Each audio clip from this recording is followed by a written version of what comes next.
What's up, y'all? I ain't doing no pleasantries. Um,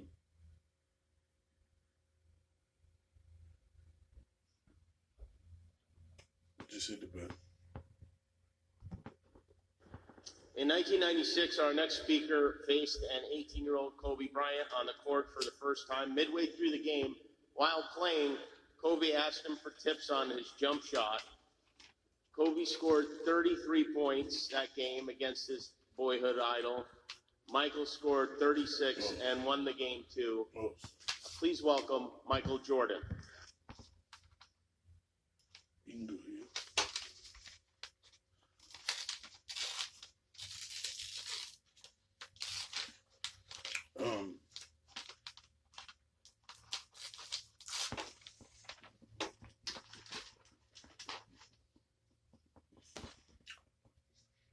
You know, Michael, he met Fred Astaire, correct? Mm. He met Fred Astaire, correct? Mm. He taught him how to do the moonwalk. Mm. And Kobe met Michael Jordan. Mm. What is it like to meet them, the people that you look up to? And it's different, excuse me, it's different when it's sports.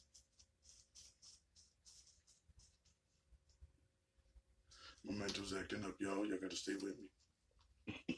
Huh? What's the difference? Why is it different? Because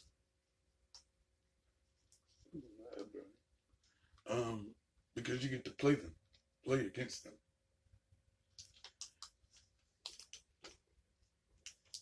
Like when you meet an artist, like for instance, if I met Michael, I would either want to perform for him. Well, no, let me take that back. I would want to perform for him, right? And the next step would want to be doing a song with him, right? Yeah. Most time that's way out of even the thought pattern, because if they like you, they know. Sometimes they be jealous. The old ones? No, like to be honest, I think Prince was jealous of Michael because by the time he came out, Michael was a veteran, correct? True. So what is it like to play against them? I couldn't do it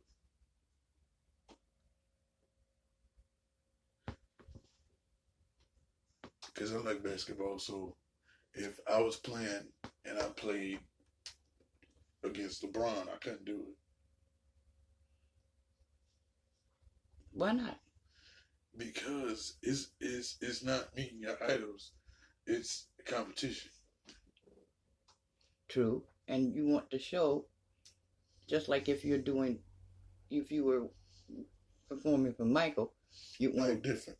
You have to beat him. And that's why they say never meet your idols. Because if you're competing against them, you have to beat them. Because most people be like, oh, you look up to me, but I'm still up there. Yeah. It's like Lil Wayne started way before Eminem. Well, I'm going to say way, a couple years maybe. But when you meet him, they equal. Like Drake is equal to Eminem. What make Eminem better is because he broke records that none of us will ever even try to touch. Now, I couldn't do it. So, what is it like to meet them all the time? And that might be because of my mental illness. They would never be regular. You know how, like, you can outsell them? Mm-hmm. Like, for instance, a couple of my favorite artists. Trippie Redd. I used to like 6ix9ine before he snitched. But can outsell them. I know that for a fact. And people, oh, you talking shit. You don't even have a record. I was out before these niggas was even out of Pampers. You feel me? Because, like, at 15, I was performing. So, they were only like 3. Okay. Some of them niggas wasn't even born. So, it's different. Like, when you know you can, the people you like to become equal. But like I said before, Lil Wayne will never be equal to me. Drake will never be equal. They won't be. Even Nicki bitch ass, even though she got an attitude, so that makes her regular. Because once a nigga piss you off, then bitch, you getting dragged. I don't care how many records you sold. But there's only a certain amount of people I couldn't drag. Drag means, you know, snatch a bitch weave off. Like, I don't care what Lil Wayne said to me, I couldn't drag it. Like, it's okay. To me, it's a certain level. Like, they could talk shit about me and I wouldn't say shit. Like, there would be no beef. I would just be happy that they mentioned me. So, I say all that to say this. Imagine if them niggas was speaking at my funeral. And,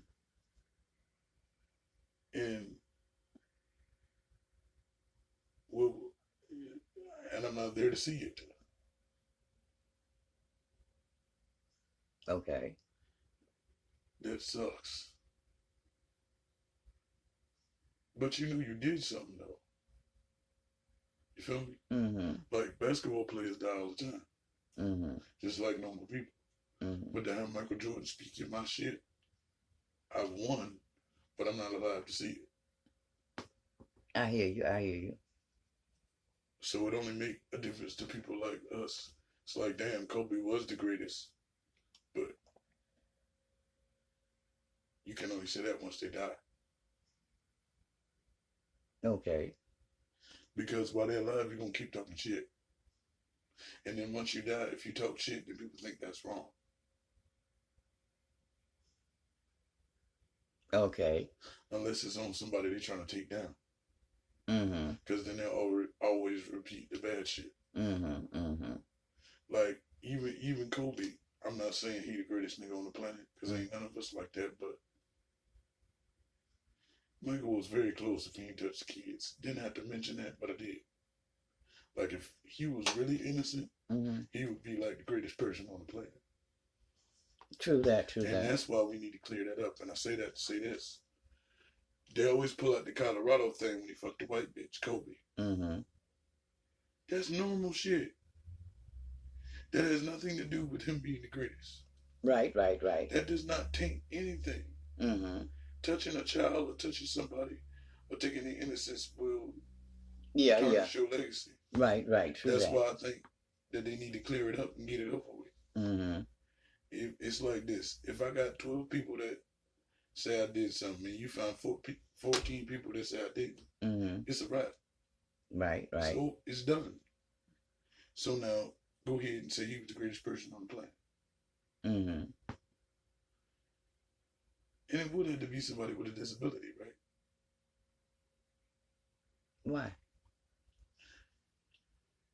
Me and Michael have the same disability. He was just blessed with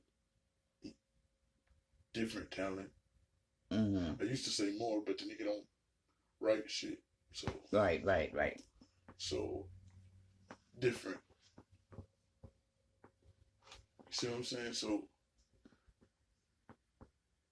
they need to clear that up, just like they need to clear this up. It don't matter. If I cheat on my wife, that does not make me not a great person. To her, she might think I suck. But once I'm dead, that ain't got shit to do with it. And it only really matters if I'm a regular person. Okay. Because it's the only thing you got to bring up. Oh, he worked at Stop and Shop. The fuck does that mean? Right. But you're the greatest basketball player on the planet. and that's all they're supposed to be worried about. Then you could add in extra shit like how you a good father and all that, because that make you a man. Being with the relationship does not. True. Even though it will hurt the kids and hurt the person, cheating all the time really doesn't. People try to say that, but it doesn't do shit. Mm-hmm. So you got to give him his spot. Okay. And that's what I think everybody should do. For example, XX. I think he was hard, better than me. Hell no. Mm-hmm. I could wrap circles around him. No. That's his job to rap. So True. if you want to put it there, I could wrap circles around him. Truth. People want to make him great because he's dead. Right. But what he did as a person outweighs what he did because he wasn't alive long enough. Right. Right. He didn't get a chance to clear up his name. So in a sense, we owe him. You feel me? Mm-hmm. That's why we like, oh, he the greatest, blah, blah, blah, blah. Mm-hmm. But, no thank you. He didn't have time, just like Juice WRLD. Mm-hmm. They didn't have time. And y'all might think this off the subject till 10 years later. If a rapper make a hit song, and he makes a lot of hit songs, y'all think he a legend. But to me, when you throw in a beat with no making no songs, no label machine behind you, Mm-hmm. and you can freestyle your ass off, you can make all the lollipop songs you want. Mm-hmm. These niggas really can't rap. True that. True that. Half of them sing better than they rap. Mm-hmm. Mm-hmm. Mm-hmm. Because once you sing, ain't nobody worry about the lyrics. Right. That's what makes it harder for the melodic rappers. Because really, you're supposed to be worried about how he sound and what he's saying. Mm-hmm. So, is Kobe better than Michael Jordan? Because who can speak at Michael Jordan's funeral? Everybody below him. Yeah. Run a beautiful bean village.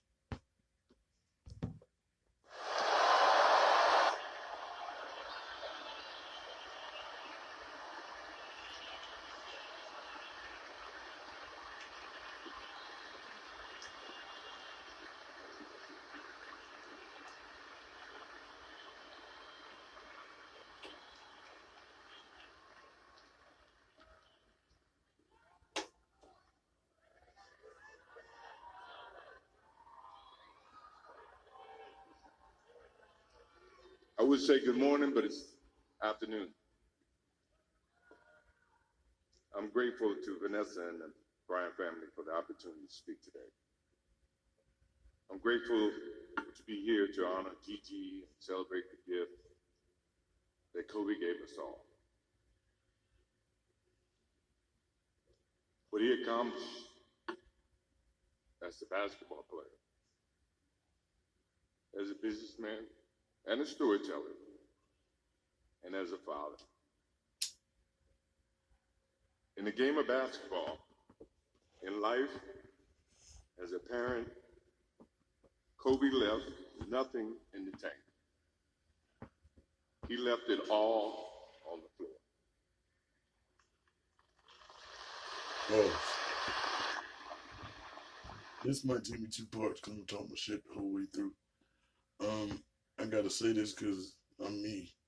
Don't forget Kobe was a snack, by the way. Mm-hmm. And 2, the same emotion that I felt when I saw Michael walk them 10 steps is the same emotion, but opposite when you're discussing grief. Okay. So he did 2 things. One, he said, I'm grateful for the opportunity. That means somebody not significant, right, Mm-hmm. gave Michael Jordan an opportunity. Mm-hmm. 1. 2, he's crying. Mm-hmm. the same thing that they do when they saw Michael and they fall. You know, the fans? Mm-hmm. And I'm talking Michael Jackson, in case y'all don't understand. I don't use his last name. Because it got so bad that they had their own emergency Mm-hmm. to carry bitches over there Mm-hmm. to make sure they was alive and breathing. Mm-hmm.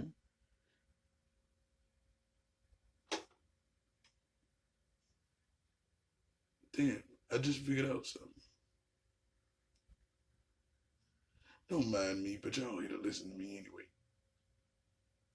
This is sweet, but Kobe's gone.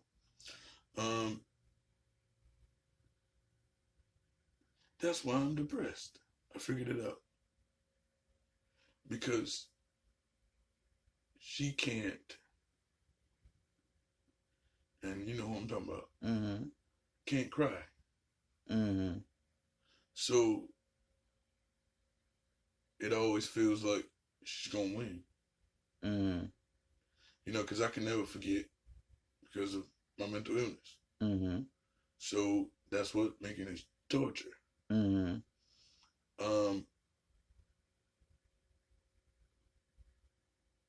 Once you can make them do that, you got them. Mm-hmm. And what I mean by that is Michael Jordan ain't have to cry. Right? Mm-hmm. Why? I don't want to answer. Here, play.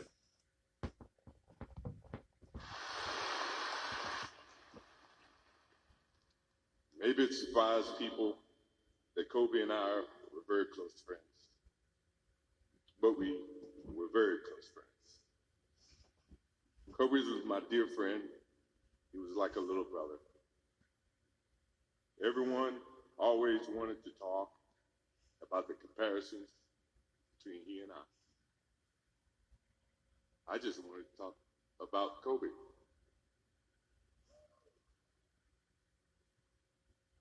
You know, all of us have brothers and sisters, little brothers, little sisters who, for whatever reason, always tend to get in your stuff, your closet, your shoes, everything. It was a nuisance, if I can say that word. But that nuisance turned into love over a period of time, just because the admiration that they had for you as big brothers or big sisters. The questions is wanting to know every little detail about life that they were about to embark on. He used to call me, text me, 11:30, 2:30, 3 o'clock in the morning, talking about post-up moves, footwork, and sometimes the triangle. At first, it was an aggravation.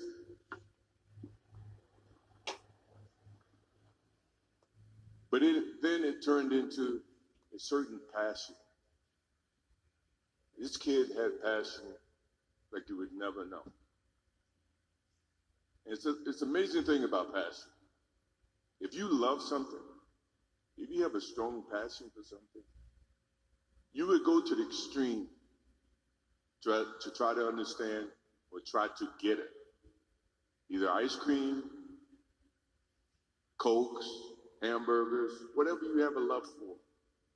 If you have to walk, you would go get it. If you have to beg someone, you would go get it. What Coby Bryant was to me was the inspiration that someone truly cared about the way I played the game or the way that he wanted to play the game. He wanted to be the best basketball player that he could be. And as I got to know him, I wanted to be the best big brother that I could be.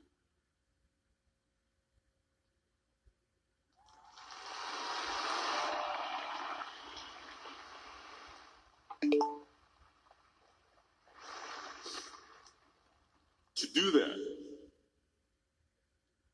you have to put up with the aggravation, the late night calls, or the dumb questions.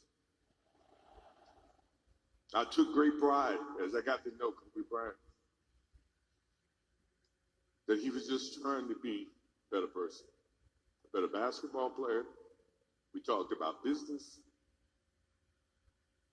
We talked about family.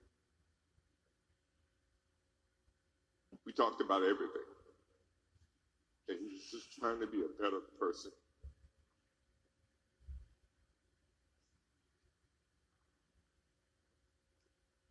Now he's got me. I'll have to look at another crime meme for the next.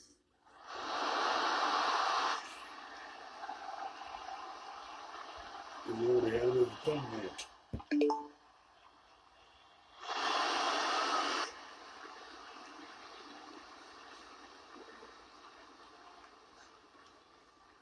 I told my wife I wasn't going to do this because I didn't want to see that for the next 3 or 4 years. That is what Coby Bryant does to me.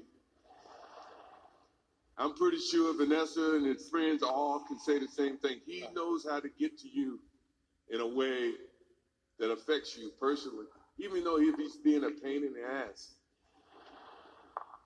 But you ever have a sense of love for him in the way that he can bring out the best in you.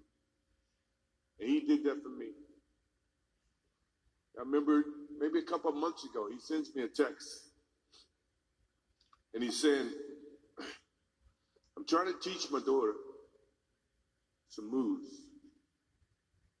And I don't know what I was thinking or what I was working on.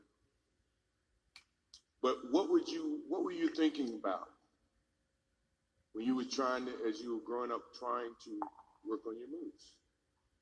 I said, what age? He says, 12. I said, 12, I was trying to play baseball.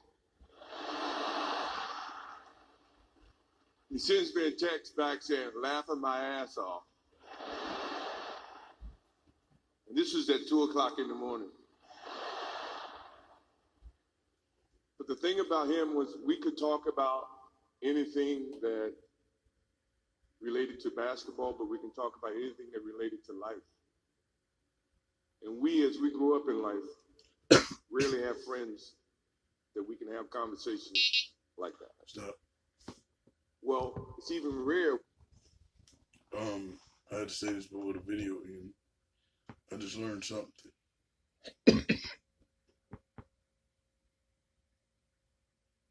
Since the industry and people took my passion away, right? Mm-hmm. I put it in her, right? Mm-hmm. I can't do that no more. Mm-hmm.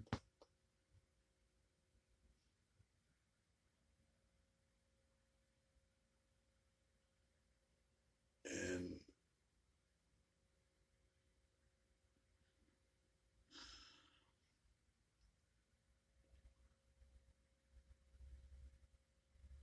because I gotta do more while I'm here so that people know, right? So I wanna apologize to her because I got to go now. You always remember the beginning. 10 steps, white gloves, and a hat. And I'm gonna end this video by saying they can perform with me as long as I can get a solo spot. I'll see y'all later.